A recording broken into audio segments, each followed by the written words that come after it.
Good evening. The time is now 7 p.m. I'd like to call this Board of Selectmen meeting for February 24th to order and ask you please rise for the Pledge of Allegiance. I pledge allegiance to the flag of the United States of America and to the republic for which it stands, one nation, under God, indivisible, with liberty and justice for all. Thank you. Roll call. Mark Gagnon. Kevin Cunningham. Peggy Boring. Item C, approve meeting minutes from the January 27th meeting. Make a motion to approve the meeting minutes for January 27, 2025. I'll second it. Any other discussion? Hearing none, all in favor say aye. Aye. We have item 1 for old business, discuss and approve. Public comment. Oh, I didn't have that on there, did I? Let me add that on, sorry. Public comment. At this time, anybody wishes to speak from the public may do so. Yes, my name is Trav. I'm from Moosa. Good evening, Board of Selectmen, and thank you for the opportunity to speak tonight. I'm here to present a landlord registration ordinance for the town of Plainfield, a proposal that will help renters find housing, ensure legitimate landlords are available to the public, and support our town's growth. This past Saturday, a friend of mine who was visiting while in the process of moving to Plainfield, she was excited but quickly ran into a problem. She searched through multiple newspapers, Facebook groups, rental websites, and there was no clear way to determine who had apartments available or whether the landlords were legitimate.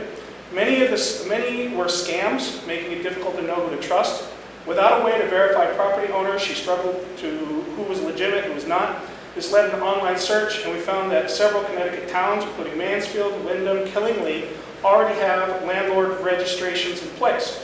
These systems allow tenants to verify property owners, ensure landlords are following regulations, and create a more accessible rental market by showing who is legitimate. Plainfield has the opportunity to do the same. State law fully authorizes this. I'll be including specific statutes, giving the town power to establish landlord registration systems. I'll also present ordinance, which I have a draft on, and other Connecticut municipalities that have successfully implemented such similar systems. To ensure this proposal fits within town policies, I've drafted an example and searched it against the existing town regulations. Currently, I find there is no conflicts and falls well within the town's legal authority. Beyond helping people find housing, this ordinance will help directly economically benefit Plainfield. More renters mean more vehicle registrations, which means increased tax revenue. A growing population leads to more spending on local businesses, food, medical, service providers, strengthening our local economy. Over time, new residents renting will have the opportunity to purchase homes, further expanding the tax base and supporting the town's financial growth. This is a practical, proven solution, makes it easier for renters to find housing, gives landlords a clear process to register properties, and provides the town with an accurate rental data. Other Connecticut towns have already done with this with success. It's not about adding unnecessary rules. It's about making Plainfield more accessible, more organized, and a better place to live. I encourage the board to take this step forward to adopt this ordinance for the benefit of our town and future residents. Thank you. Would you like this? Yes, please. Anybody else from the public wish to speak at this time? Tom Zenkowitz, Chairman of Economic Development Commission. Just wanted to make a comment to the board that I know we have a couple positions open on Economic Development Commission. Myself as the chairman, I work closely with Shannon Fagan, who's our Economic Development Director, and we're always on the lookout for volunteers. Certainly not easy, something to find nowadays, just trying to get people to step up, but also especially getting people to step up who have vested interest in the town and like to do their research and certainly come to the meetings and actively participate. I know that upon talking to Trav Harmon, who you just saw spoke, he is somebody who has expressed interest in the Economic Development Commission. I definitely believe we could use another couple members on it, and certainly would be open to hopefully getting him on the commission, maybe with 1 or 2 others down the road. We have a great group right now that's on the Economic Development Commission, but once again, we're all volunteers, and certainly we make the meetings as we can, but right now, if we miss 1 or 2, the members that can't make it, we're really on the border of not being able to have a meeting due to the lack of quorum. So having another volunteer or 2 down the road would be great, and I certainly would recommend Trav Harmon as a member to be appointed on the Economic Development Commission. I've also worked with Trav in the past. Him and I served in a Charter Revision Commission before, and I thought he did a great job as far as attending meetings and making contributions to the Charter Revision Commission. And again, just having seen some of the work he said now, I mean, he does his homework, he's got a vested interest in this town, and I think he'd make a great addition to the commission. So I'd like you to please consider that. Thanks. Thank you. Anybody else from the public wish to speak at this time? Hearing none, we have old business item 1, discuss and approve codification services provided by general code in the amount of $13,750. This action would request a bypass of procurement policy process, as there are no other companies that do receive quotes from. This action would have funding from the town's clerk's dollar fund. So we have an opportunity to discuss the codification. If we have an opportunity, which it's easier with a mic. You got it.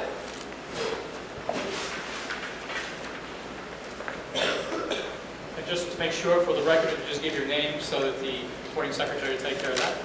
Thank you.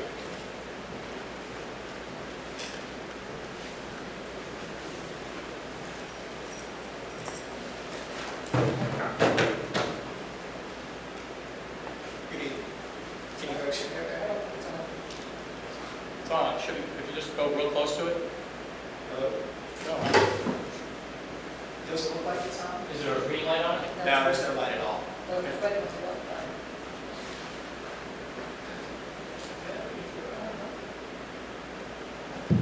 Hey, howdy.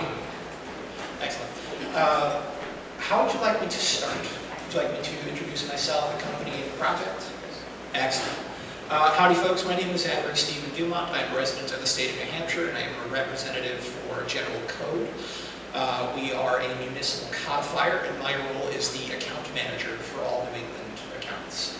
I came down tonight to talk to you folks a little bit about the codification proposal that's in front of you. I wanted to give you some background on why General Code does what it does and how it works during the process and then post-publication, assuming we actually go out and build you a municipal code. General Code is a company based out of Rochester, New York. We've been in that area for about 65-ish years now, and we've been codifying in the state of Connecticut for a little over 40 years. And believe it or not, we actually still have people with us who have been here over the past 40 years that we've been serving in Connecticut.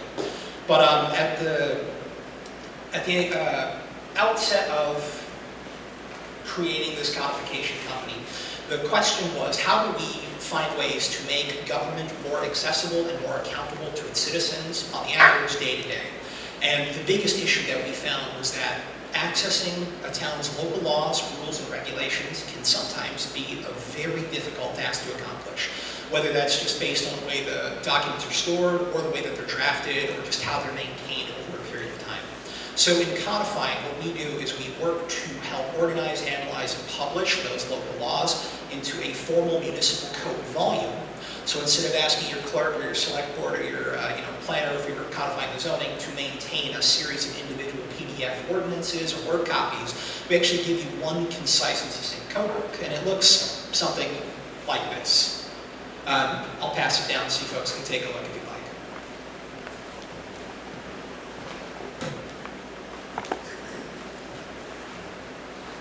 So every municipal code that we craft is going to look fairly similar, but also slightly different, because at the end of the day, a code is going to be a reflection of the actual legislation adopted and enforced by the town government and the town's legislature. But what we do in codifying is we're going to take every single outstanding ordinance that you have that's currently in force and effect. We're going to review everything, top to bottom, every single word, comma, period, whatever it might be, definitions, so on and so forth.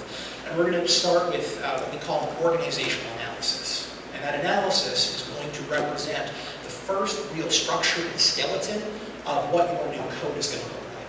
So quite often this means at the top you'll have a charter, chapter 1 general provisions that will tell you a little bit about the code. And then as we work through, all the chapters are going to be titled alphabetically, and then they're going to be numbered semi-sequentially. What I mean by that is we don't go 1, 2, 3, 4, 5. We'll go 1, 4, 7, 12, and so on and so forth. And the idea is we respect the fact that there might be legislation and topics that you folks have never regulated, but hey, 20 years from now, that might be a new big thing. So we leave you enough room to expand and grow the code over time. I'll give you a really great example from northern New England. In Maine, I bump into communities that are having recreational cannabis. They're allowing it into their community for the first time ever. I live in New Hampshire. We're never going to get that. But in Maine, it's a big thing that they want to know that they can easily incorporate new legislation into their codes without issue. So whenever we design the initial structure of the code, we're going to take everything you have currently and then leave room for future growth. And in the same respect, future shrinkage if you ever wanted to repeal stuff that's in your code. But once we've built that structure, we're going to then move on to an editorial and legal review of the code material.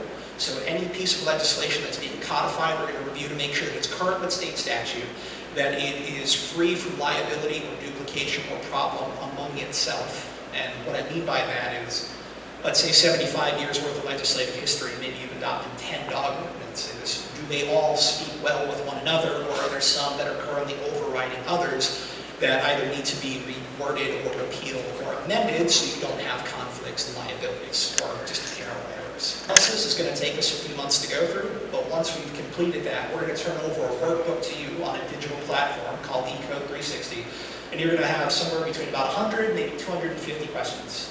It's going to be detailed, it's going to be rigorous, but it's designed so that once your code has been published, you're going to be good for another 5, 10, 15 years worth of code enforcement, code development, code growth or shrinkage, depending on the needs of your community, without having to go back and completely rewrite, completely replace everything. You're going to be able to go through and see, oh, okay, we know that our vehicles and traffic regulations are current. The state in 2027 says here's a new standard. Well, now we can easily fold that into our code without having to go through and rewrite 50 pages of legislation.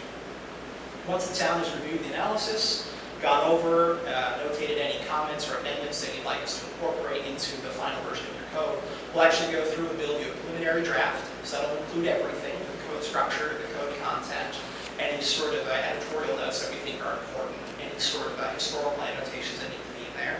You'll review that, and as long as you're happy with it, we'll then give you a final draft and we'll go to town meeting for adoption. This is the fun part. Everybody gets to come out in town meeting, be involved, and talk about it.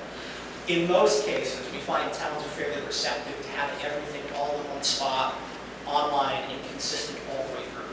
Occasionally there are questions, but those will be easy to answer by the time we get to that point. Once the code has been adopted, you'll get a fancy book that looks like that, or you can buy a couple of them. I typically recommend no more than 2 or 3. After a while, they get a little bit cumbersome to maintain the physical copies. But then once we printed and shipped everything, your new code site will also be available online. So you can get your current laws as they exist that day without necessarily needing to call and wait for an answer from your clerk or your first selectman or any other department head whose legislation is in that municipal code. So it's a long process. That was kind of the meat and potatoes as best as I can distill it. But in truth, it is comprehensive in nature. By the time this is all said and done, this is going to completely transform the way that you interact and understand your laws, but hopefully that also means that whenever you do go to adopt a new ordinance or a new regulation, or whatever it might be, it's as simple as saying, oh, hey, we're going to amend Chapter 35, Section A to now read X, Y, Z. Instead of let me look at one of the 169 previously adopted ordinances, figure out which ones need to be repealed, which ones need to be updated, and then adopt that new ordinance. That's a lot. Do you have any questions? A couple. Yes. All right, you have you're talking about the estimated time, well, I'm asking you the estimated time from maybe an initial draft, and this is estimated. Yep. Initial draft when you're starting to work on it versus the questions in the final draft.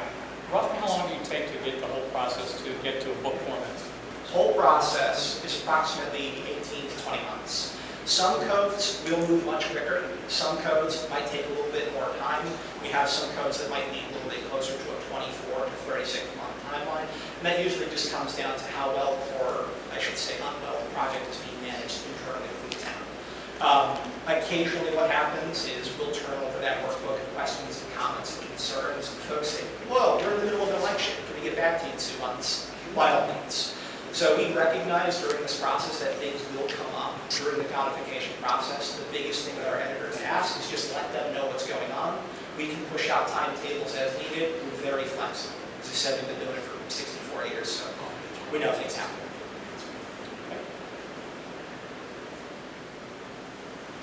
I also saw some things out there as well, too. So going through this and looking through some of the other sites that you've done, Yes. is it more of a competency issue that people just can't do it? Selectmen don't, to get all these things onto Okay, I'll give you an example. Yeah. Right now on our website, we have ordinances 1 through 135, Yes. not 142. There's 7 that have been put there. Is this just a back and forth? And then my question on that is, how do we make sure that the town gets it to you? Because if it doesn't get to you in the future, Yeah, exactly. it doesn't get codified, right? So the whys and the hows really come down to, there's nothing that says a community can't manage its laws in-house. And in fact, we've been doing it for 400 some years in the case of Massachusetts, Connecticut, probably 250 years. And it worked well to a point.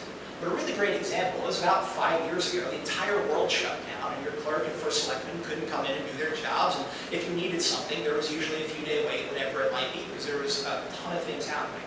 So we look at this from the perspective of when you digitize everything into a platform that's designed specifically for searching, reviewing, and accessing code material, it's going to be a more refined experience, and it's going to give you that desire to answer questions immediately.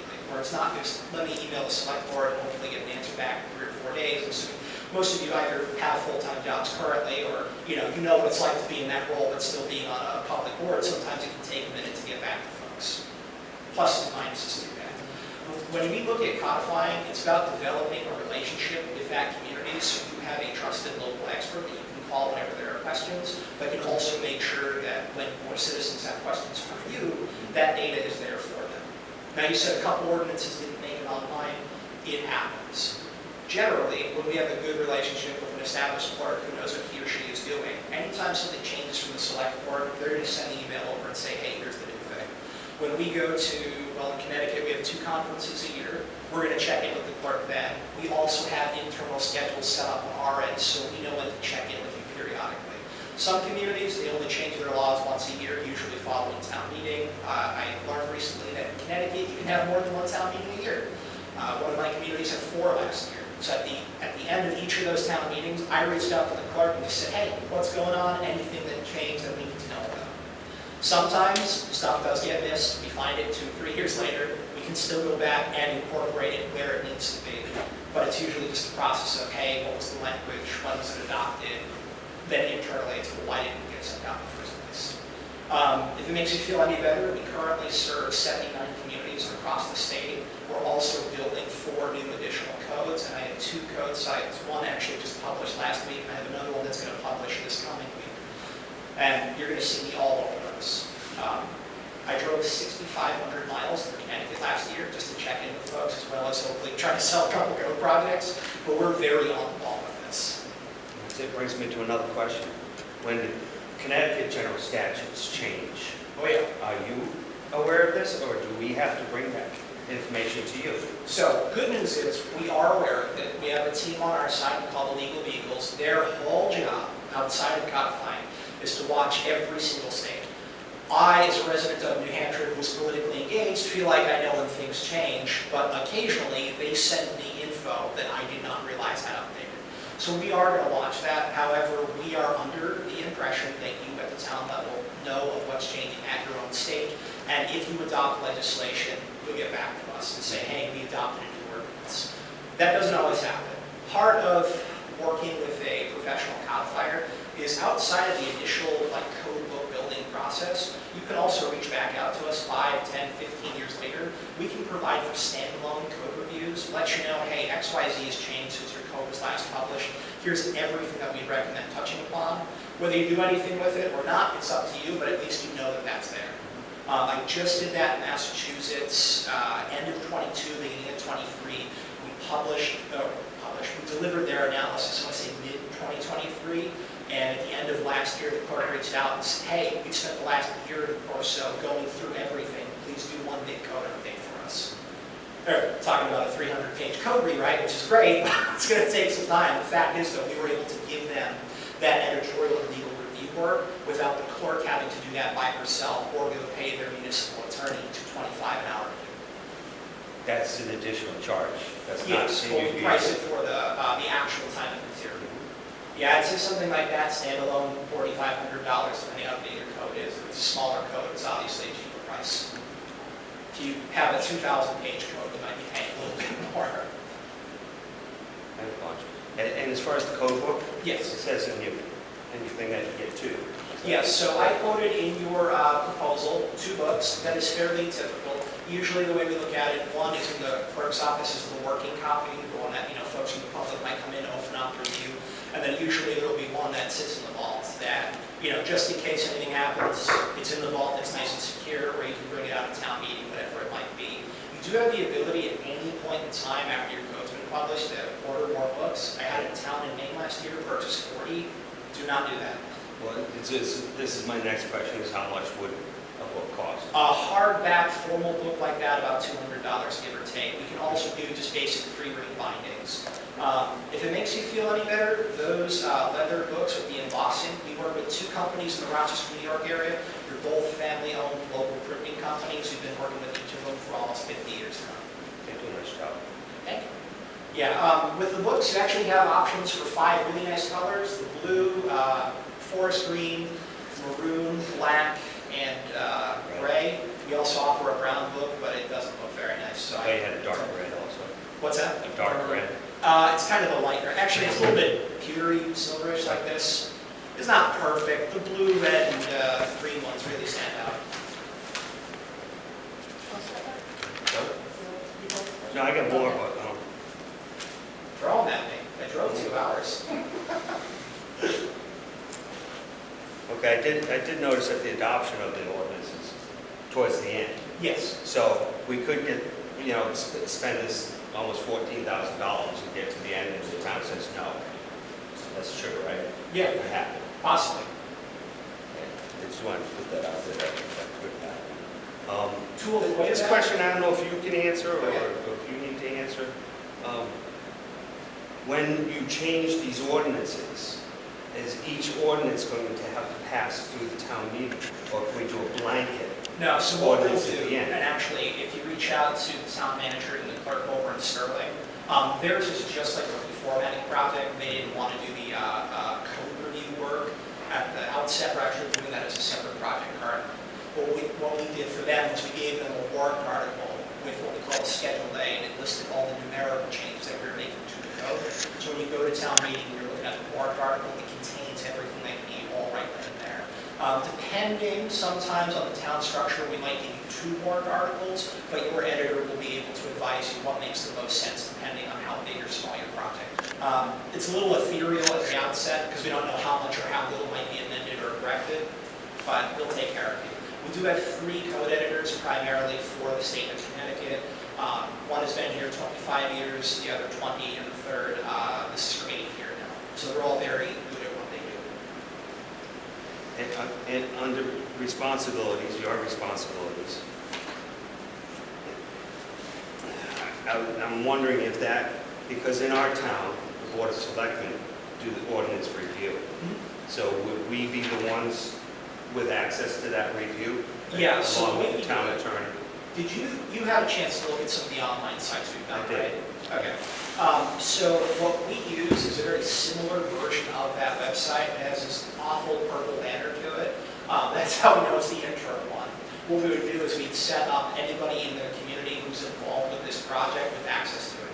So typically, it's your first select person, it's your clerk, and then usually a member or 2 of the select board and a member or 2 of other department heads. So in the case, if we were doing zoning, we'd say obviously loop in your planner. But maybe you were codifying some conservation information if you want the conservation director on there. We'll give everybody a login, we'll give you a full webinar of how to use it, how to navigate it, how to assign questions to people, how to make track of all the changes that are occurring. And then when you guys have finished everything, your clerk will hit a button, send it over to the editor, and then they'll start building that draft. Any changes or comments or thoughts that you have during that phase aren't going to affect anything that's publicly facing up until the point we're actually on adoption date. So you'll have time to work through questions that might be, let's say, contentious, or things that you know have needed work for 20, 30, 40 years, but just never got done. So you'll be able to do that work in your meetings and on the back end, get it all taken care of, and go to town meeting with a succinct volume, as opposed to saying, hey, we want to make 35 changes at this town meeting, good luck and God bless. Never happens. Okay, the disposition list, Yes. is that also include repealed items? The For history repealed purposes? items, no. but the disposition list will show everything that is in the code. So the way the disposition list works is it's going to document everything that composes the code. What we can do, there's a public documents module on eCode 360, and what some communities do is they'll just say, you know, here are the files for the ordinances repealed from codification. That way there you have a list of them historically speaking, but in practicality, because they're no longer being enforced, they're not really necessary. Unless you go back and you want to see why things Yeah, have changed, exactly. right, for history.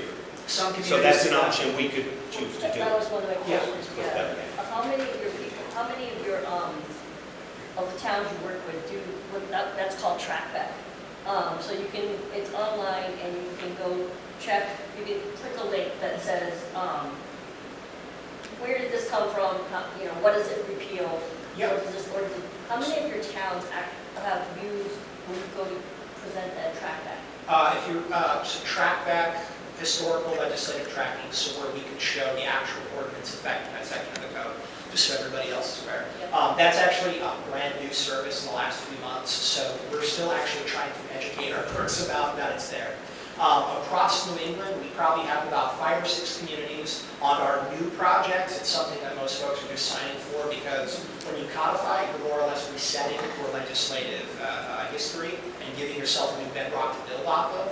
Well, for everything in that new bedrock, we want to be able to click back and see, oh, it's Ordinance 128 adopted 2017. Here's the original language. And then with trackback, as you move forward, as we incorporate the new language into the code, we'll also link back to whatever that ordinance was. So in every 1/2024, or 7/18, 1963, so long as you have the original file or we have the original file, we're going to document it in there. That's an additional cost from the $13.95, I just want to make that clear. Yep, so there's a small upcharge on your annual fee, but assuming you like into it, it's there. If you didn't want to do trackback now, but you wanted to come back 5, 6, 7 years later and say, hey, can you add trackback on? We can go back and add the old stuff, and then just start it going forward automatically as well. And that is primarily what we're talking about in Connecticut these days, because we already have 79 live codes. If you want to go back, you're now able to do so. So a question for Diane related to that. So for ongoing in future, we would be able to still use the fund that you're looking to save from? I can use it, I can use the general fund, or I can start building it into my budget. That's where onboard sits, it's under my supplies and expense line. This is very similar to the onboard, so, I mean, with having the access, it would probably go under that line item. Yeah, they're both reasonable add-ons. One's a 600 trackback, and the other one is the ongoing annual maintenance for $11.95. Annual maintenance on trackback is $350. Yeah, so it would be about $15.45 a year for both. But as you, the annual every year would be $350. But initially, for the beginning, if you added it right now, it would be additional $600.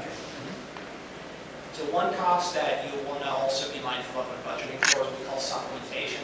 So the $11.95 covers the site being online and technical support.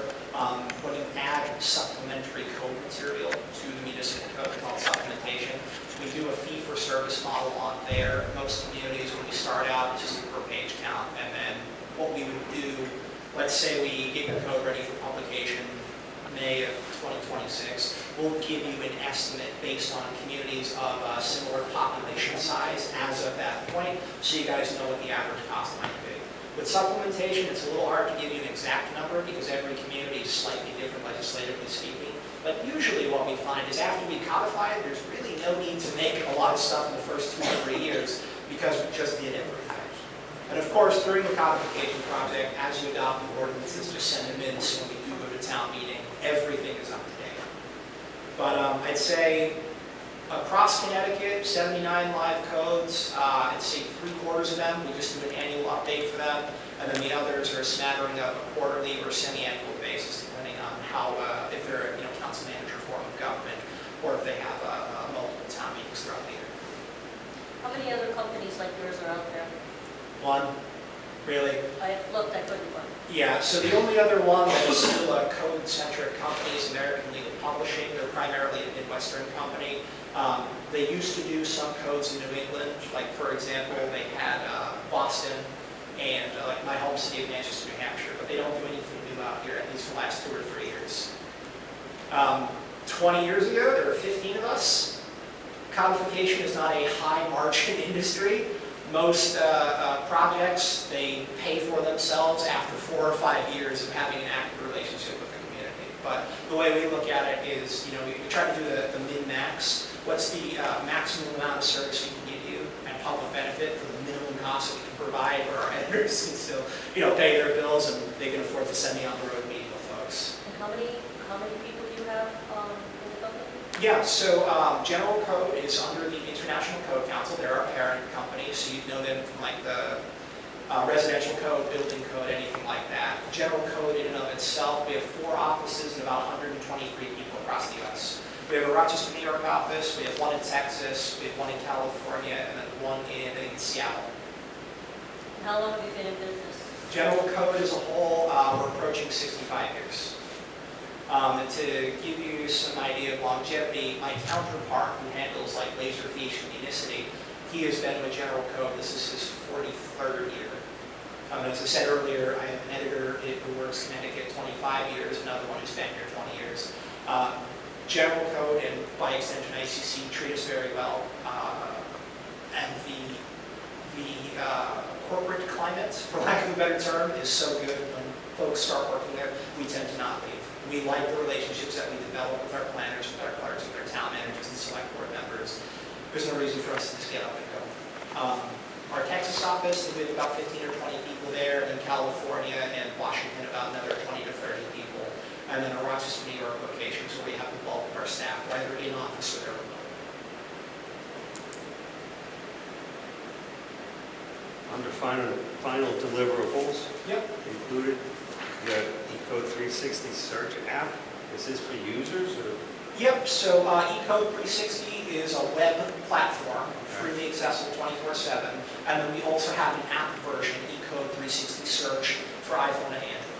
Would you need the app? Nope, it's not required. If we went to the town website, we could access. Yeah, so from the... Just like I did with the other ones. Yes. Exactly, so from the town website, anybody can go online, search. We also offer a keyword index, and you can download PDF copies of either the whole code or just individual sections. And then from the app, we kind of look at that. If, let's say you're a police officer, or you're a code enforcement officer, if there's somebody who's on the road who like has an iPad or tablet or just a mobile device and needs access to the code material, that's a really quick reference. Let's say you're having a town event and you know somebody's doing something they're not supposed to, cite them for it. You just pull up the code right there and say, hey, your dog's supposed to be on a leash. It's right there in our ordinances. Please put your dog on a leash.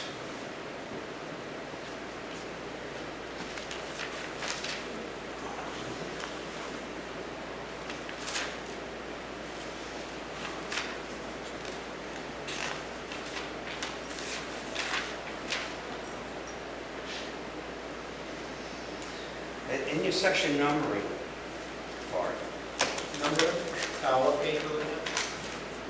page 21, Okay. on the bottom, you got the section symbol twice. For example, if 2 sections are to be added between SS 53-4 and 53-5, there's 2 S, is that different? It means multiple sections. Very last line. Well, If he there's cites 2. 2 sections. So Yeah, I think that just he might be a puts the typo on section our part. signed twice because Okay. he's citing 2 different sections. Yeah, I got it. Right.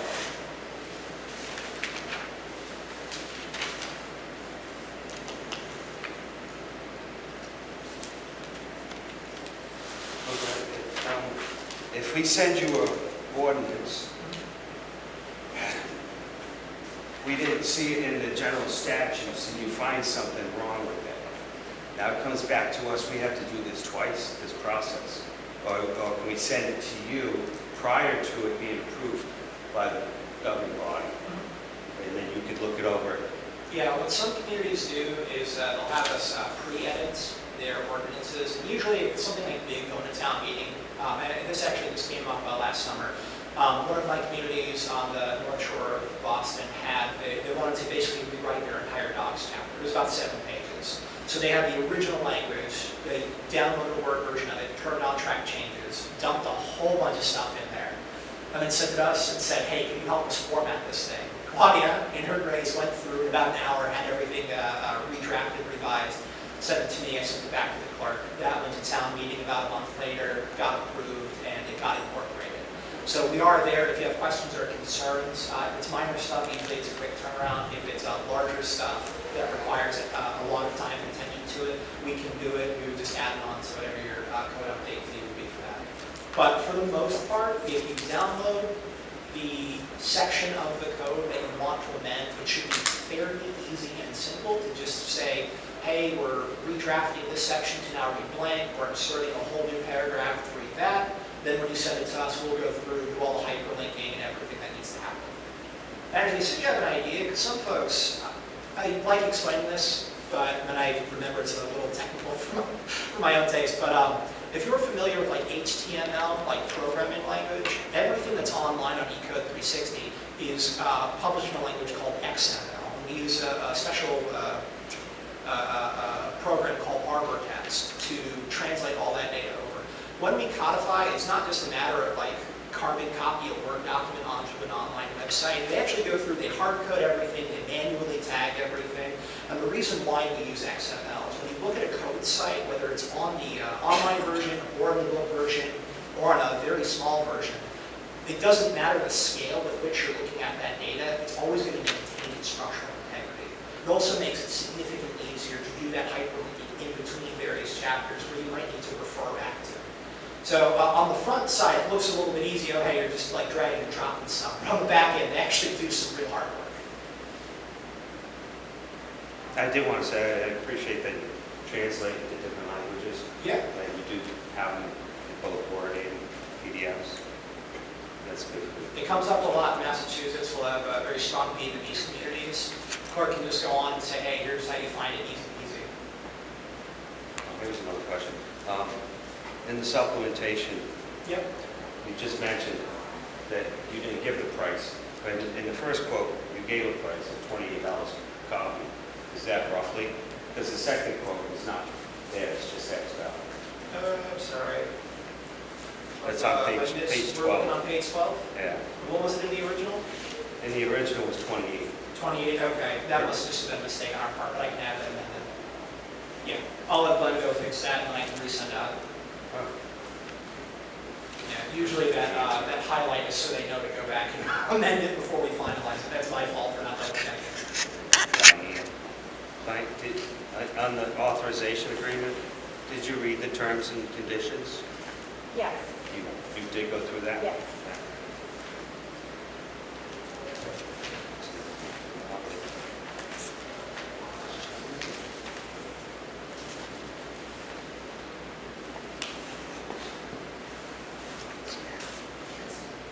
Oh, no, I got one more. Delivery.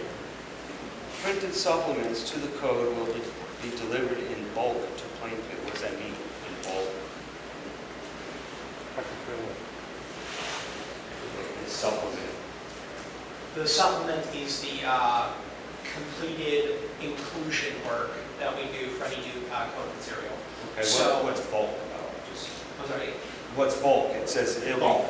be delivered in bulk to Plainfield. Yes, so if you have 2 books, you're going to get 2 printouts. Okay. As opposed to getting 2 packets, 1 each.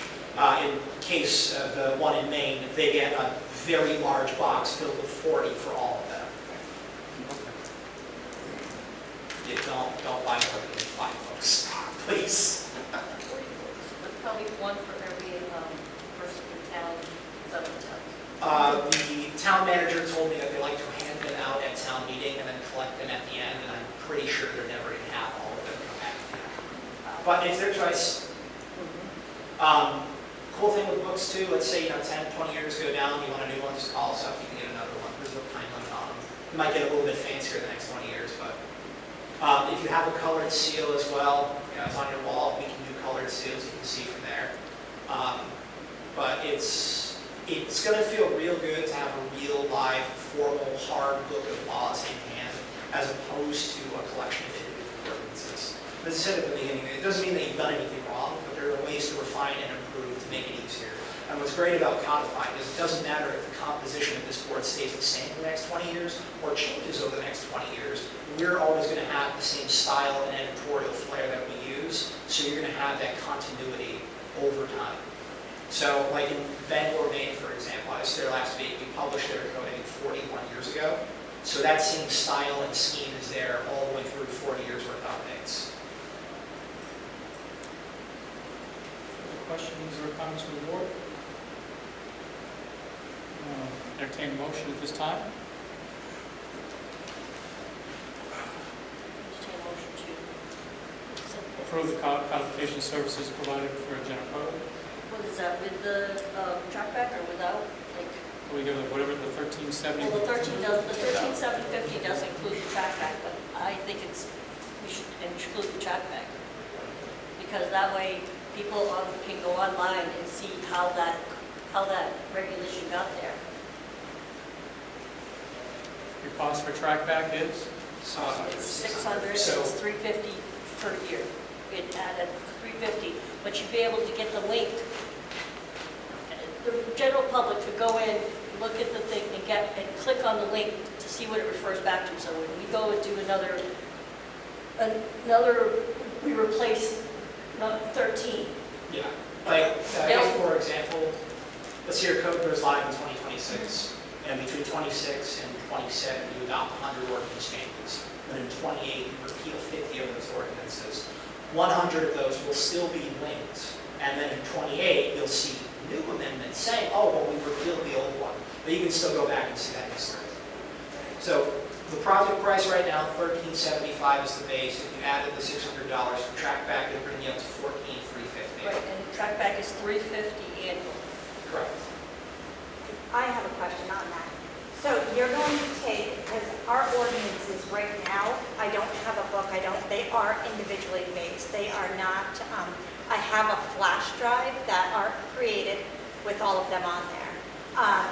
They're not even all online. I don't have credentials to access the online, our website, so that's out of the question. So all I have is that flash drive.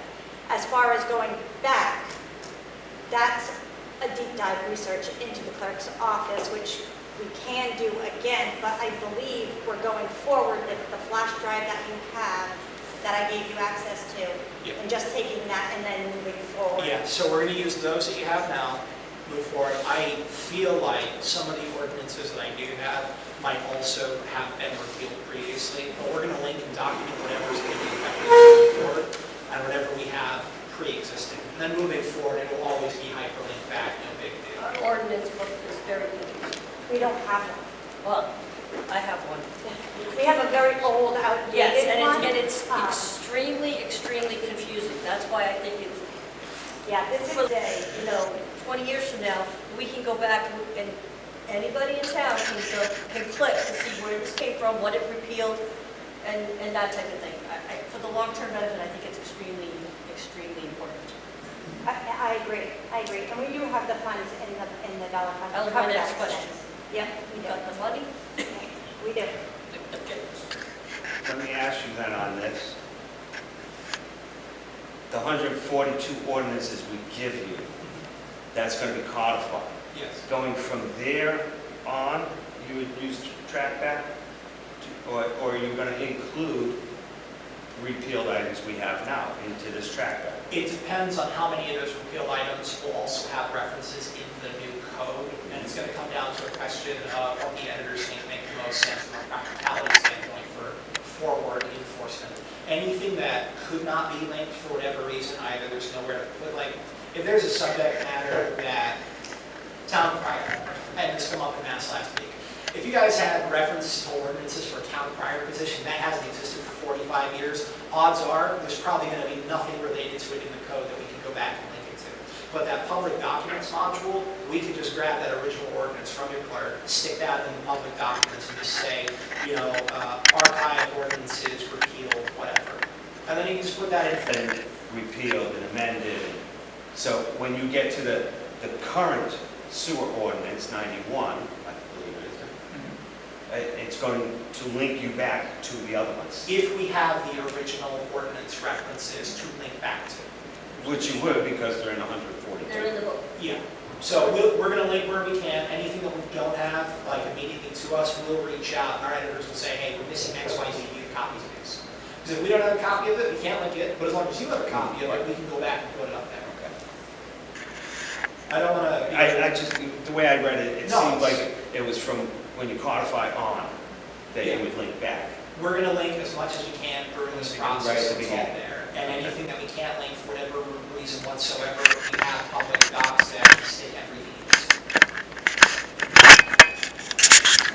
So that would actually bring it to 90. I saw him yesterday. I'm like, where? Plus the track back, which is part of annual maintenance of 350, and then online setup fee for 250, that's what makes it 600. So now we're talking 14 to 350? Yes, that's right. And you have the money, Diane, you said? Yeah, so I'm reading it as, it's a flat rate of 600 for the first time, or is it the 250? It's just going to be a flat rate of 600 during the code project. And then we'll get Once your more. code is online. So if your code goes online, let's say February of 26. So the way we start that like first year countdown for eCode 360 maintenance, it's when your code data is first made available onto the eCode server. So typically that's going to be the delivery of the editorial legal review. You're going to see the full code manuscript, all 400 pages of code, and every single question. At that point, let's say February 25, February 26. In February 27, the next invoice for eCode will come. You'll see on that invoice $11.95 plus $350 for the final total for that year. And when that will get extended, that will continue to work with us. I'll also point out that eCode 360 is $11.95 a year. We will update that every 15 years. It's not to say that we won't, but we just have to. We wanted just to make sure that everybody knew. I'll make that motion. And I'll second it. Any other discussion? All in favor, say aye. Aye. Thank you very much. Thank you. Once we have that supplementation dollar amount in there, feel free to sign and return. Well, thank you so much for your time. Thank you. Oh, yeah, don't forget to Yeah, which book? feel a little awkward without that. Thanks.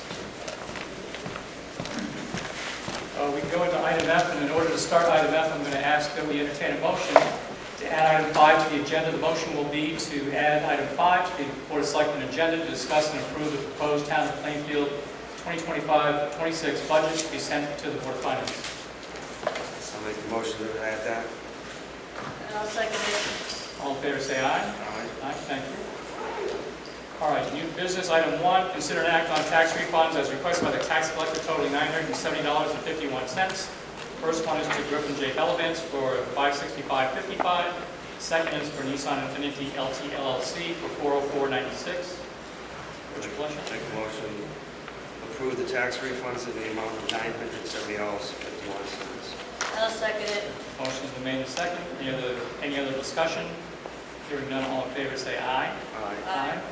Item 2 on the list is discuss and act on moving forward the formation of an appointed committee and the formation of the Plainfield Capital Strategic Planning Committee. You have in your packet the information on that. I had reached out initially to the superintendent of schools, come up with an idea to do the Capital Strategic Planning Committee. It really should be encompassing looking at all of our capital strategy for the next 10 years, really, for all of our buildings. That would include any Board of Education building, any town building. Inclusive of that would be, we're talking about all the schools, Moosup, Shepherd Hill, Memorial, Central, High School. We have Town Hall, ECC, we have the Police Department, we have sewer, we have rec center. So those things should be looked at, and that's why this was proposed. I wanted to know what your pleasure is, any questions, and where we go forward. At this point in time, the Board of Education has already approved this. It was supposed to be approved by the Board of Finance the other night. I'm not sure why not, but we'll bring that back to them. I just want to know what your pleasure is on this. Make a motion to move forward in forming an appointed committee. I just have one question on that. Who's going to select the additional stakeholders?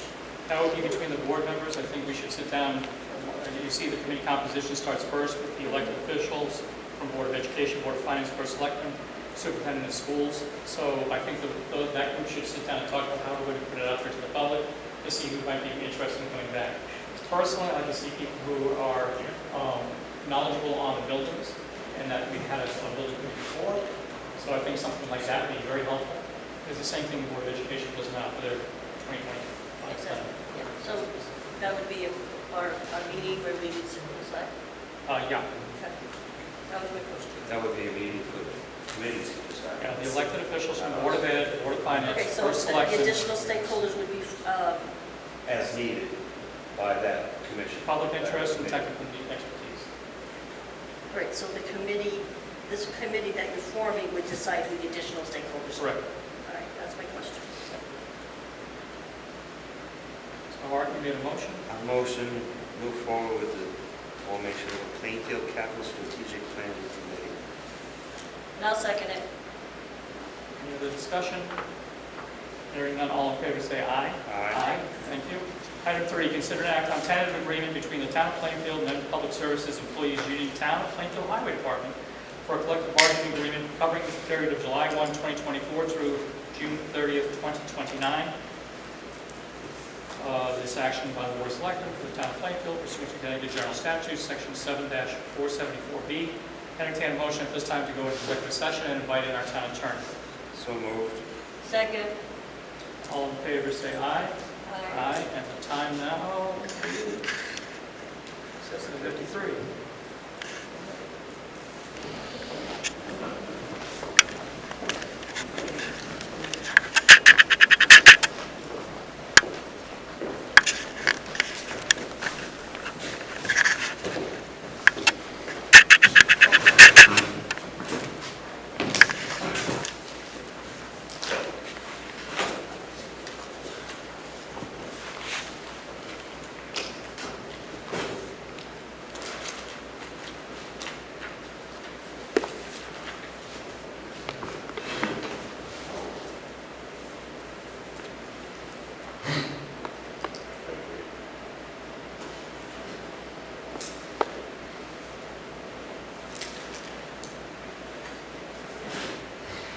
Time is now 8:16. I would like to entertain a motion to come out of executive session with no action taken. So moved. Second. All in favor, say aye. Aye. We are now out of executive session. In regards to item 3, is there a motion?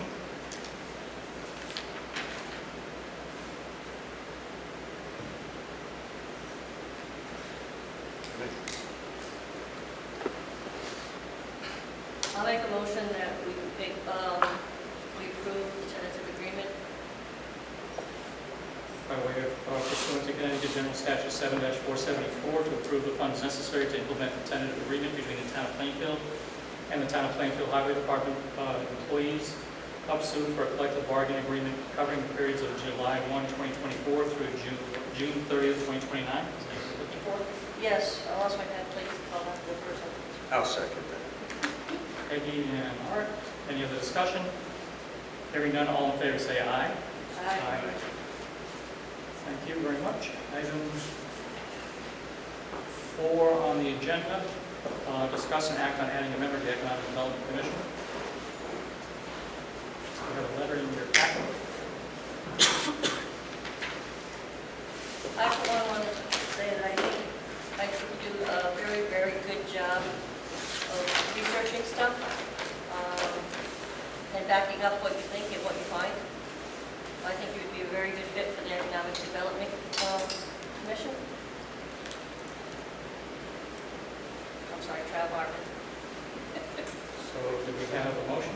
I'll make a motion to appoint Trav Hartman to the Economic Development Commission. Do we have a second? I'll second it.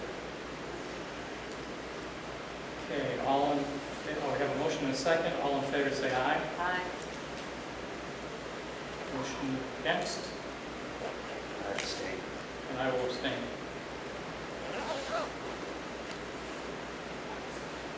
Okay, we go on to item number 5, to review the Board of Selectmen to have on the agenda for discussion and approve a proposed town of Plainfield 25-26 budget to be sent to the Board of Finance. You have a book in your hand which is got a lot of things in it.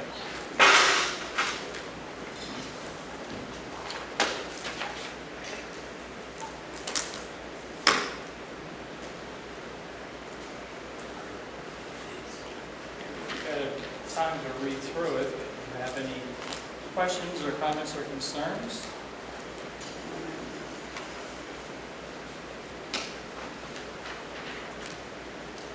Yeah, human resource staff, it's under the finance department, Technically, yes. so would they be as department head? No, she's put it there for a placeholder for now. We have a separate area for that as well. That's what I'm saying, so it would be selectmen, human resources, Yep. finance director. Yep. So it wouldn't be underneath the finance director. Correct. You get a travel allowance? I said, did you get a travel allowance? Yeah. Where do you go? Do you have to do, When I do go to Hartford, those Yep. areas, Do there we are have- econ meetings as well. right, but what I'm asking is, do we have like commissions and boards that you belong to? Huh. No? What do you mean by that? So, I mean outside of the town like this? Yes. Absolutely. I'm That's a fine. member of NECOG. I'm also a member of the Eastern Workforce Investment Board. And they hold a meeting in Norwich, or they do it by Zoom. So I'm part of those.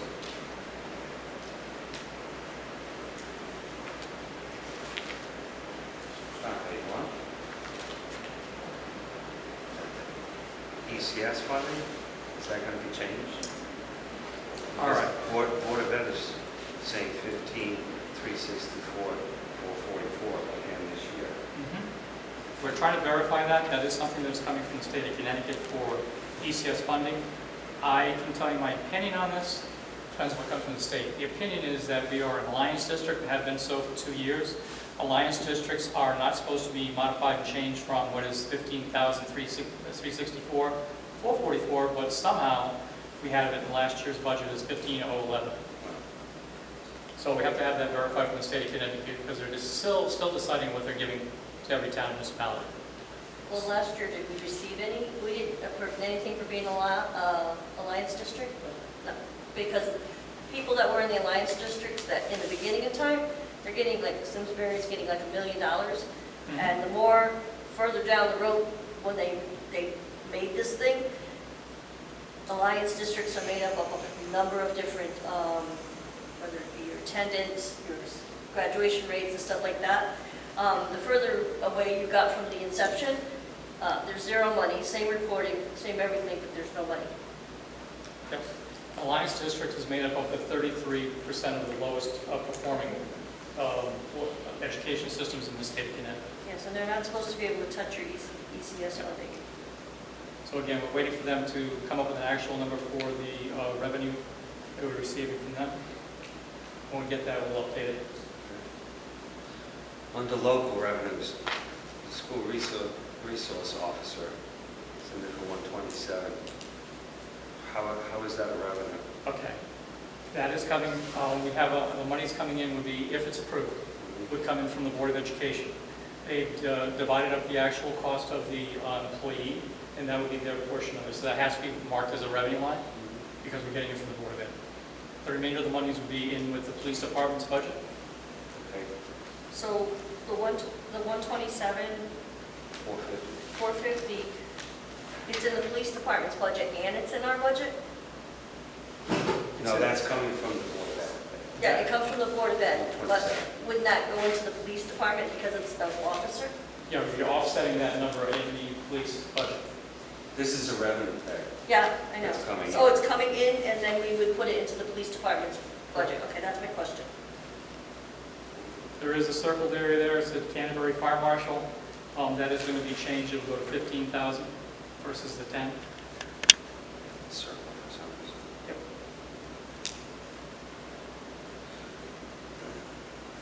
Anything else on the revenue page? Pool receipts. Is the pool's not paying for itself still? The receipts are 95,000 and it's budgeted for,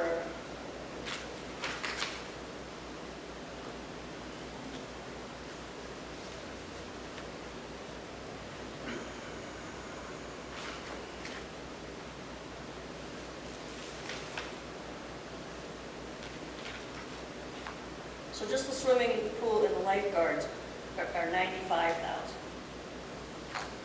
That's not counting the pool and the pool coordinator and a couple of other things. Pool coordinator alone is, we're budgeting for 53 this year. And the expenses of the pool are 95, but we're only collecting 100, well, we are 105,000 for is expected revenue. Wasn't there discussion that we were going to get that to pay for itself at some point? 95. Yeah, that's what, The 105 is correct. oh, I'm sorry, 95, I apologize. 105 would have been closer. It would have, but it's, These were the numbers that were given to us by the Recreation Department and also coordinated with efforts from Kelly for getting estimates for receipts. I'm just wondering, because like I said, I thought we had talked about in the past, getting the pool to pay for itself. It's, by the numbers, it's still not happening by 50,000 pool coordinator. Why do we need a pool coordinator? Okay, so you're looking at a pool coordinator, which would be Casey. Okay, She coordinates all of the training for all of the staff, lifeguards, and also for the other classes that are being held. So she's the one that runs the classes in the daytime. So you have to have someone to create all the class lists, what you're going to have each time, making sure everybody's certified. is she full-time? Yes. Because we have a department head, we have a pool coordinator, we have an assistant recreation director, we have a part-time salary summer rec, we have a recreation program coordinator. That's a really tough one. And if you're looking at their salaries, they're reasonable in my mind. Oh, I'm not saying they're not reasonable. That's not my comment in any way. I'm not saying they're not reasonable. They're really reasonable, their salaries. I'm just saying there's a lot of people doing what could be done by the salary. Because the rec department has substantially increased every year. I would ask that when we sit down with the department heads, that you can ask those I questions. will. Okay. Anything else on the revenue page?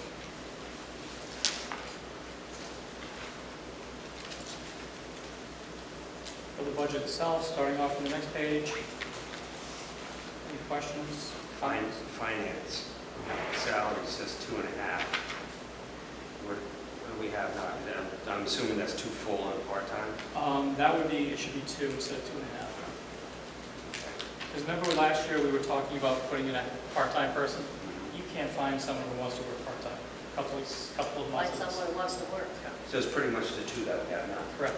Okay, so So we didn't increase that. on that line item, how come it dropped 18,000? Because she took out the $25,000 for the part-time person. Remember the previous year, it was up to 137? Oh, okay. Gotcha. That would have been the 2.5. Yeah. So is that still a plan to get that, I mean, sometime in the future to? I think right now they're okay with the 3 people, the department head and the 2 other salaries. We're hoping that the other person, the human resource staff, will take away some of that burden, because right now they're doing multiple jobs.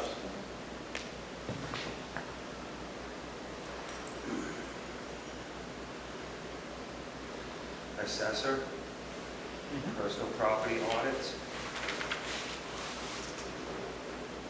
You didn't have Yeah, last year. if you notice the 23-24 budget was 2,500. Yeah. Sometimes they have them, sometimes they don't. With the increase for our assessed value of our properties, they believe they'll have some more people coming in, so that's why they want to do that, to get enough money in to do that. Building and grounds, we want to hire one more full-time. Underneath it, it says part-time groundskeeper, and it's 0. You know, we tried doing a part-time groundskeeper a couple of years ago, but Yep. it stays on that line for a few years and Okay. eventually rolls on. Right, and we need to hire a new, more new full-time, so but that would be a total of 3 building and grounds personnel? And we have one person for the inside, one person for the outside, and one person like doing the cleaning.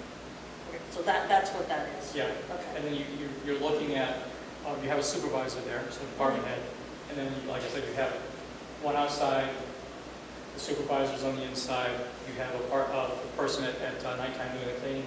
I would like to hire one more. There's lots of reasons why we're doing a lot of extra work outside.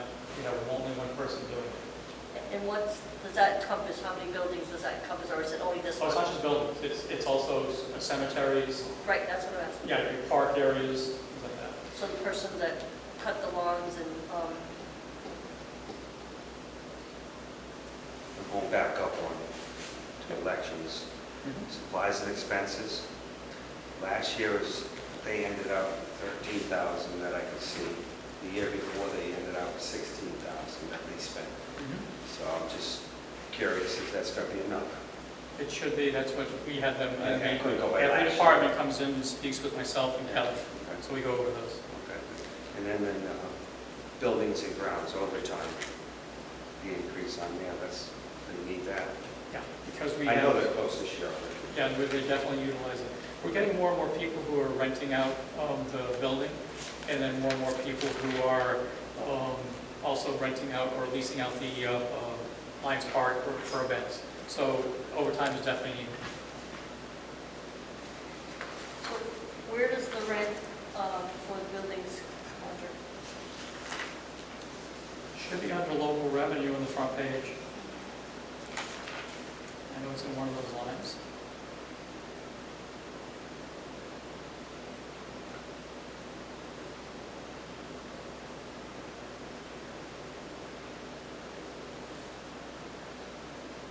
I think it might be the Town other, hall rental under oh yeah, Canterbury Fire Marshal, 5555. 1,000.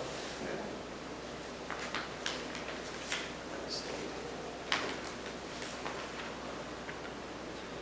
Montauk Highway, when I just asked, probably being 800, should be 500 probably for the mechanics tools. Yeah, we can make an adjustment to that. And their overtime also, they need 10,000 more. Yeah, we anticipate that, we're trying to get another staff in there, that's why you'll see 11. Okay, Um, that would help with the overtime. Yeah. Okay.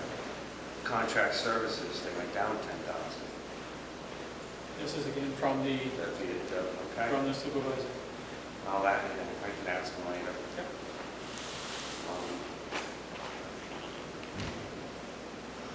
Same with police department. Overtime, they went up 30,000, 23%. I thought when they got full staff, that was going to come down. I thought that too. We're getting to that point right now. I think there was another officer who just came out of the academy. So we should start seeing some of that. It's all going to depend upon what we do with the service officer. Because the service officer really can't do too much overtime. They're going to be working at the school. They could pick up hours on second, third, or weekends, but with a full staff, full complement of at least 21, this would be 22. They should be able to handle the overtime at a little less reduction. Plus, it depends also on the what projects are coming into town. Or did you get a chance to see the message online today about the telephone poles being put in from Cape County? So that's going to go all the way to October 1st. And those projects that are coming forward are going to be having to lend towards more of the overtime on these. A couple of years ago, a lot of fiber optic companies are winning. This time, it's now more of the power over to Amazon and also whatever they have to do for any road upgrades along 14A over to New Line. So that kind of duty is not special duty. It is special duty, but you've got to put it somewhere in here. Oh, special duty comes out of overtime. Yeah. That doesn't come off the. There's a revenue line in front, Yeah, but I know. Yep. That's where I was going. for the accounting, you balance it out. Do we have any more spots in the I-Park? No, Or full? again, that's the one with a roll off. No, just that. I would like to have another I-Park, but the question would be, there's a property, and I won't get into details, but there's a property I'd like to have the town consider buying, and then we can have another ride park. Right now, there isn't a big call for it, but in the future, there may be something. On the revenue side, we have a school resource officer for income coming in at 127,450. But then when we go over here, it's only 5,000. What's the difference? Like Where where's do you see that? the See, it's incorporated in the police salaries, which Right, should be it's right here. 19, right? 18, and Right. that's only a portion, the 2 months that they're not working for the school, Okay. are the 2 months that we pick up. So that would be the 51,000? Because your income is 127, and then when it comes to the expense line for the police department, 51,000, that's the custodian. Oh, I got you, yep. Because that's account for all of the benefits. They're part of it. so their benefits would be No, 51. no, no, that's the salary. Yep. Offset salary from 2 months. Okay, so for the 2 months they're not working for the, for the school, that's the 51,000. All right. I was gonna say, that's a lot.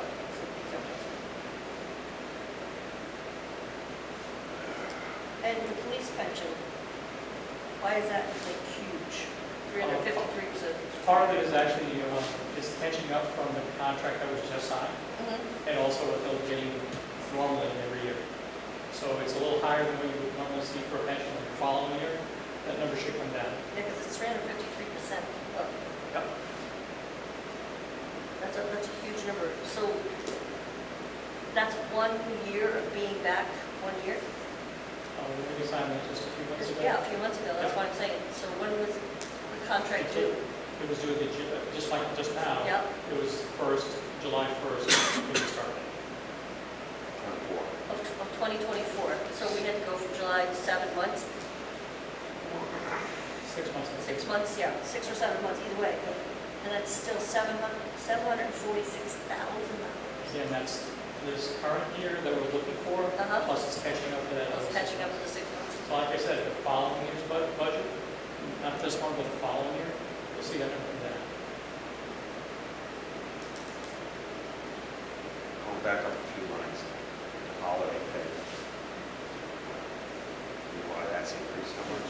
That's the chief, he has that in his budget. Okay. And also computers. I noticed that, we didn't increase our computers at all, did we? No, but I'm actually looking into a different company that can service us and do the same things, but for a little less. We have a problem with our computers right now where we have staff members who are dependent upon someone to be here at all times, which is not really feasible. So we're looking at another company right now that can service the police, service the town functions, and be able to go to them when they need to fix a lot of the issues, but they will also be here a couple of days. That's not what protocol does? Yeah, but I'm much higher rate. Right. But didn't we just sign a contract with protocol? There's a 1-year contract. Okay. And they're supposed to be in the building 2 days a week, correct? Are they? Yeah, but unfortunately, they're at the police station, in my opinion, the police station is more than enough. Police station has a lot more, I think. Well, yeah, and the Yeah. computers at the police Lots of station. servers, a lot of. Yeah, well, we can't the things that are in the truck are in the cars right now, we can't update them because they're old. I won't get into the details of it, but there's ways around that right now because it's a Windows 10 application. And for the hardware, they can't go up to 11. There's ways you can actually work with Windows 20, so you can do either 1 or 2 year contract. Much cheaper. But after 1 year or 2 years, you're back to square one. Yeah, well, this year's budget is very tight. Next year, we'll figure that out.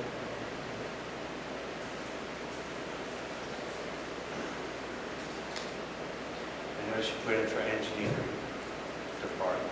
Yeah. Well, Because we separated that out from planning. yeah, with that and planning, there's a near map subscription. This isn't something they can share, It is, it's something they can share. because they both have it in their line, Yeah. 2250. It's a little bit more than that, but we're working on the exact number for it. So only maybe one. I'm not sure. I gotta get the numbers for it. Okay. but they will be using them. So the assessor's office will use it as well. Okay. If they don't have it listed here. No. Just wondering. Recreation, you have a decrease on the department. I believe what happened was, I'll have to check it for you, I didn't answer properly, so let me do that. Okay. Big increase on the part-time salary summer rec. Is that for the summer rec program? Yes. Sometimes we get a grant for that. Yep. We're not getting a grant for that. We don't anticipate getting grants. Senior vehicle expense, is that put down into the senior expenses? I see that's, that 3250 is taken away. Right in the middle, senior vehicle expense. Yeah, they reorganized this whole section, so So they incorporated it into senior expenses? if you email me with your questions specifically to this, I'll make sure they have an answer for you. We definitely reorganized all of this. Yeah, it looks like.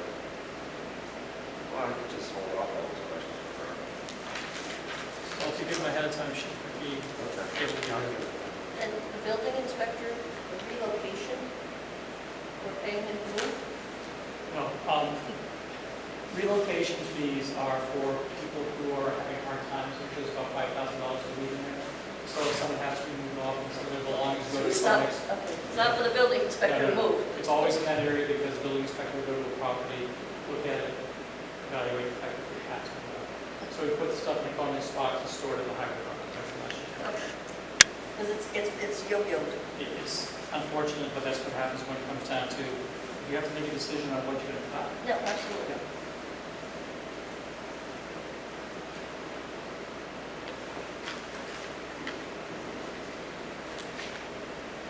General town, Mm-hmm.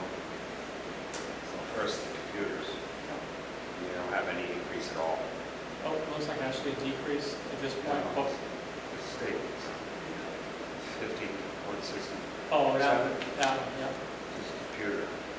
I was thinking The about. new having- IT person. I was thinking about having an IT person. I'm still in discussions with that other company to see if we need it, and if so, how much. Right. And then also they have, Computer, price stay the same. That's for hardware, software licensing. yeah, no, I'm going for ECC building maintenance and operation. That's 67,000. We're still trying to figure out what to do, what the best approach is for the ECC building, whether it's a sale, whether it's a lease. And if we do, we still have to have somebody in there especially for a lease, someone in there for maintenance of the building and other materials. What are we doing to keep it so it doesn't look like the annex until we decide what to do? Maintenance. No, I know. I mean, Right there's now, our regular staff is going up stuff. there on a That's regular what I basis. I signed a contract for the elevator, for support for that. I signed a contract for the HVAC system, for support for that. There are a couple of small items which we're looking to fix, to get by. I am in negotiation right now for a lease, but that has to come to fruition, so we have a better number. So that's about enough for happy. Um, Full maintenance.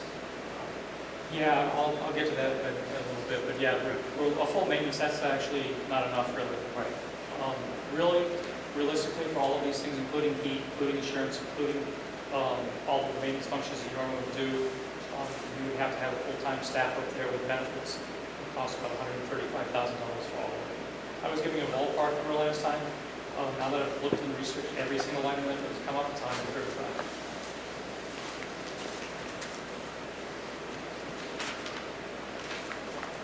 The library, that's a 24% increase? yeah, $22,000. What they have approached us with the town is the person who was working there full-time wasn't getting enough salary. What they were doing, they were scrimping and saving everything else. So if you were to be cleaning, you know, hire a cleaner, you do all your cleaning stuff. So those are the things that they were doing over the entire year. We finally said, look, we have to have a person who's going to stay, and that included an additional raise. That's why the 24% increase. Not just So it's not for books or anything like Oh, that? there was a list, and it's in your packet. Yeah, I know.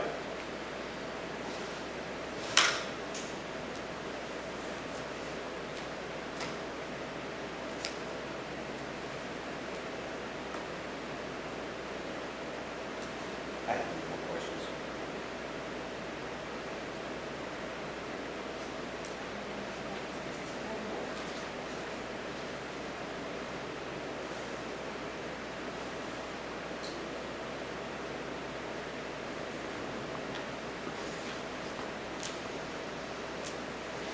We're looking to put another. I'll ask the department head. All right, I have one more. I'll just mention one more thing. If you take a look at the next to last page, you look at the fund balance. The fund balance is made up of requests that you would put forth to either do purchases, actual work, but you can see there's like a 5-year capital plan in the very back of your booklet. There has to be some adjustments still to this. I have an issue where we just found out from the town clerk, who's already gone, which we had the town clerk come in and give the state of Connecticut looks, and they looked at her space there for storage and verify everything is good, it matches everything required by the state of Connecticut. There was one issue where you have to have, like, call it a dead switch outside of the room, so when you lock it all up, you do the dead switch and make sure everything's on. So that has to be put in, so I'll add another $5,000 for that one. But you can see the things that are in there for what we're looking to do, adding back in the $300,000 for road construction. Right now, there's 2 vehicles for the police. Right now, we're looking for money for the appropriation for Down Road Bridge. The update on that is no update. The state of Connecticut has a deep division and the Department of Environmental Protection, working along with the it is another group that is actually holding all of this up. Once again, Army Corps of Engineers. They are saying that if we trench an area under the bridge to allow for the fish path to continue at a wider channel depth, then they're good with plans to do the bridge on top. In the meantime, they're looking for an alternative place in the town of Plainfield that they can actually do a different channel somewhere else that would allow for that offset. They're holding us up. Bottom line, they're holding us up because it could cost up to another $1 million, and I can't see putting that out to the public as having another $1 million because the Army Corps of Engineers says the trout pathway needs to be widened. In the meantime, we're having a problem on that bridge. It continues to be whole patch as best we can to get by. So that's what they have in there for right now. Those are the biggies. And I mean, basically, this is something that we have. You'll see that other page there for the governor's proposed numbers. Just like I was mentioning before, they say ECS funding is $15,364, $444. Also, on the 5-year capital plan, that's in the very back of this book, there's only 3 years here. I probably got cut off. I get you the full 5. Okay, yeah, because I'm like 5-year capital plan should have 5 years. But it looks like it was enlarged. The print was bigger than it should be here. All right. And the front walkway, front ramp, Yep. Where is that on your? it's in the 5-year capital plan. It's not here at all. That's my question. Unless it got cut off on the No, end. that is because we had approved funding for the ADA compliant ramp and also the base to be filled in this year. So that's what's going on to bid. So it's going to be in this budget? Yep. Okay. And that will be taken care of, so we don't have to, that's why it's That's not why in it's the not 5-year. 5-year capital. All right, that was good. Because it's written here, I didn't know if it, Yeah, well, a lot of things are written like you say it might be, but eventually we take them off. yeah, I didn't know if it was Yeah. going into the next 2 years. I No, couldn't see. we already have funds required for that.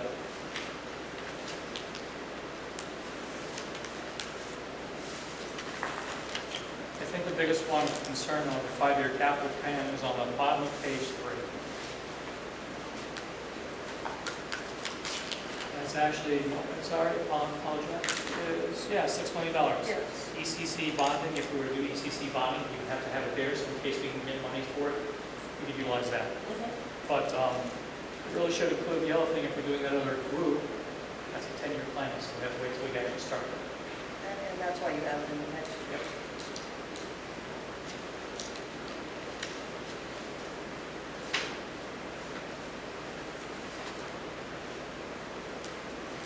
questions? What, in the fighter capital plan, what upgrades are you looking at for Lions Park in the next 5 years?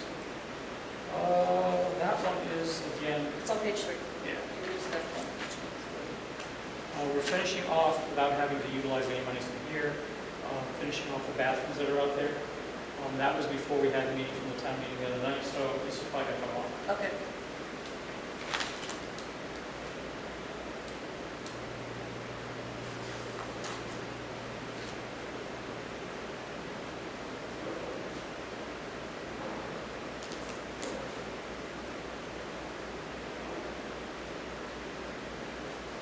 That's all I got. Okay. So we're required to then vote on this and send it forward I to, take that back.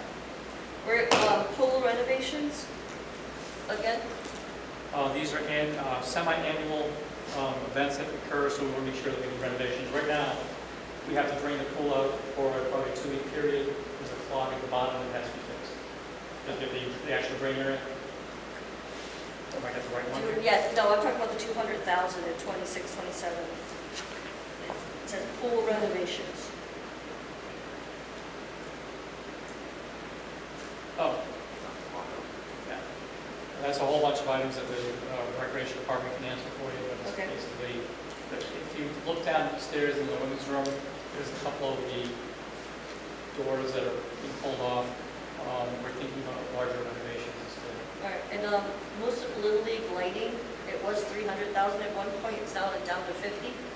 Yep. Where is Then that? again, lighting for what, $50,000? Yep. We're looking to get poles donated by the Eversource Fund. And the work to be done? That would be actually install the lights on top. Okay. So that 50,000 would be just to put the lights on top of the pole? And would that be really, really expensive for electricity? That's up to the Little League, we'll be doing fundraisers, not us. Okay. I'm sure they go with LED, but. Yeah, and they're on board with this lighting?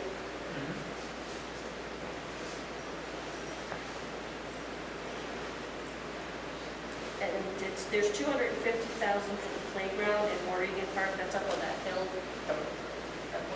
What kind of improvements are we looking to do that? Just, If you want to do the entire playground, it's another million. okay. So this is just Portion. maintenance and, No, this is a portion of that that we redone. okay. So it's replacing things that are bad. Because right now, we do inspections on all the Yeah. equipment, and find pieces that are cracked or broken. So we do those annually, we check them all, see what we can do for the certain amount of money, see if we can fix things, or replace them. There's not much there, is there? No, No, there's not much at all. Basketball court. we were thinking about putting in that used to be an old ball field up there. We were thinking about putting the ball field back in. It's something else. Baseball. No, softball. Well, yeah, ball, baseball. Not football. No. Yep, softball. All right, take that, now I'm done.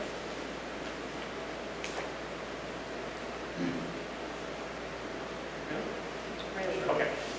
I'm sure this time, I promise. If not, It doesn't mean we don't have questions later on, it's just a matter of we have to vote on this 2 weeks prior to the Board of Finance.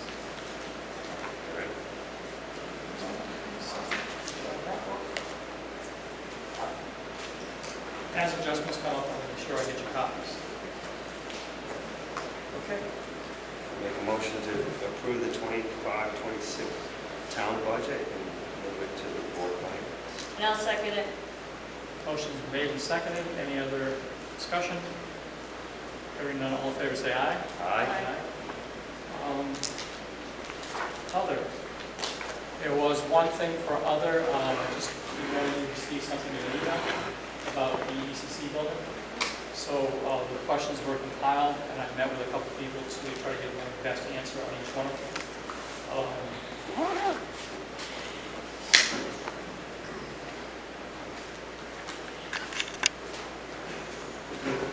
And we're still looking to see what might be the best utilization of that resource, the building itself.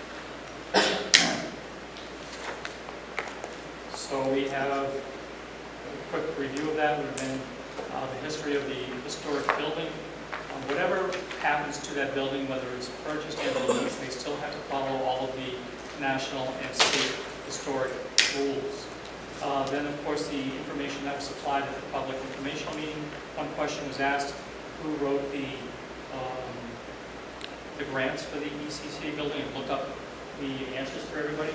That was our grant writer who did that a week or so before the actual hearing, because we wanted to be up to date on questions of what's available, what's not. So she's the one that wrote that up. We have reports in here for, as best we could, for the next couple sections on their page 2. It talks about the quotes, it talks about assets, and that really falls underneath what we voted on tonight, the Plainfield Capital Strategic Planning Committee, because they can answer a lot of these questions when they get into it. Page 3, where was the 1.9 million sale offer derived? How was that derived? Well, at any building at any time, if you're looking to, or any property, when you're looking to make a sale, you try to get an assessment done by an independent company right before that is done. That gives you the most up-to-date value of the property, and that's how that was assessed at 1.9. I do have a copy of the assessment from that company, but that's how they derived it. And then, so therefore, we look at the upgrades that are needed to be done on it, all the things that were suggested. That's we're trying to come up with the best plan for where we go to next. If you're going to go out to bond, my opinion is if you're going to go out to turn it into another town building, there's a lot of money that has to go into that building, and I would have to have it done. I would suggest to go front. Because if you do it piecemeal, you're moving people in there, and then you're having them to move off to the side while you're doing more work. And then it also adds on to the tax base for each and every year you continue doing those upgrades. Get it done with a bond, is my opinion. Get it done with a bond up front, and done.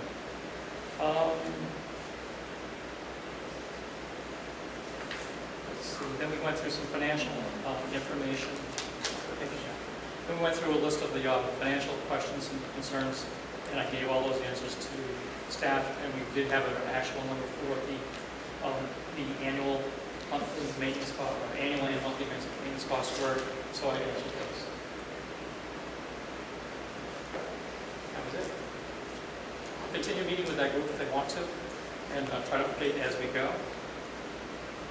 You were just mentioning a lease for that building, Yep. A sale or a lease. sale or a Because lease. that's how the contract was written, with the real sale or lease. So there's a group Yep, that is thinking about leasing. Again, no matter what we do, whether it's a sale or a lease, it's supposed to come to the public as a town meeting.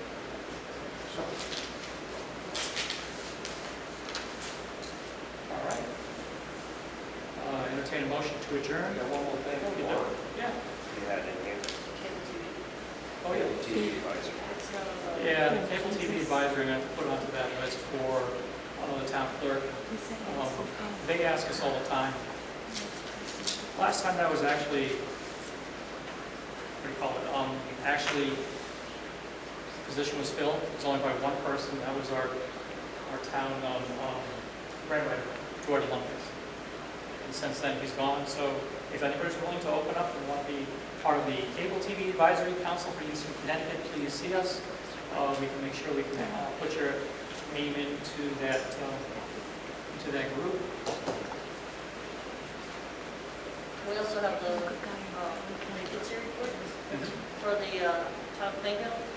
There's a number of commissions that are people that need. You need 2 in agricultural, 1 on the Building Code of Appeals, 4 on the Conservation Committee, 3 on the Economic Committee, well, now 2 on the Ethics Committee, the Housing Authority, Inland Wetlands Watercourses, Open Space. Actually, Open Space is 4. So this is a page and a half of things that are vacant. That we really need members. It says Inland Wetlands and Watercourses. It was last by you. All right, we'll review that and bring that back to the next meeting. Okay. How many did it say, Brady, for inland wetlands? Inland Wetlands, 1. And there was 4 for the open space.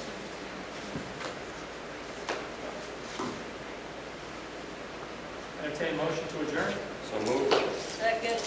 All in favor, say aye. All right. Thank you very much.